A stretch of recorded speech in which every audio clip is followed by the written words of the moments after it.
You've heard how young Albert Ramsbottom, in the zoo up at Blackpool one year, with his stick with his horse's head handle, gave a lion a poke in the ear. The name of the lion was Wallace. The poke in the ear made him wild, and before you could say Bob's your uncle, he'd up and he'd swallowed the child. He was sorry the moment he'd done it. With children, he'd always been chums, and besides, he'd no teeth in his noddle, and he couldn't chew Albert on gums. He could feel the lad moving inside him as he lay on his bed of dried ferns. It might have been little lad's birthday, he wished him such happy returns. But Albert kept kicking and fighting, till Wallace arose feeling bad, and felt it were time that he started to stage a comeback for the lad.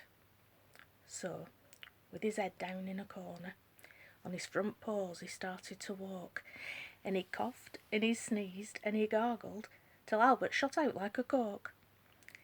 Old Wallace felt better directly, and his figure once more became lean.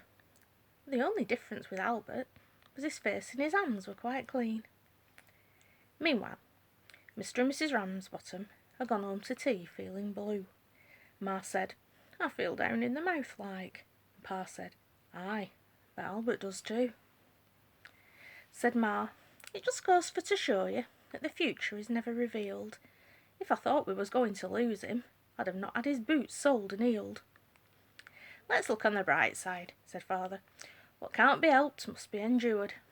Every cloud has a silvery lining, and we did have young Albert insured." A knock at the door came that moment, as Father these kind words did speak.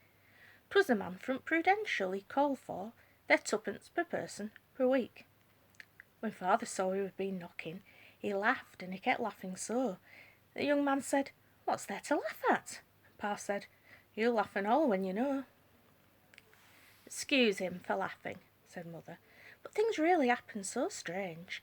Our Albert's been ate by a lion. You've got to pay us for a change." Said the young fellow from the Prudential, "Now, come, let's understand this.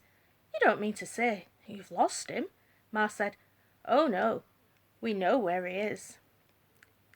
When the young man had heard all the details, a bag from his pocket he drew, and he paid them with interest and bonus, the sum of £9 4 and 2. Pa had scarce got his hand on the money, when a face at the window they see. Mother says, look, it's Albert." And Father said, "Aye, it would be." Young Albert came in all excited and started his story to give, and Pa said, "I'll never trust lions again, not as long as I live." The young fellow from the Prudential to pick up his money began, and Father said, "Just a moment, don't be in a hurry, young man." And giving young Albert a shilling, he said, "Pop off back to the zoo. Here's your stick with the horse's head handle. Go and see what the tigers can do."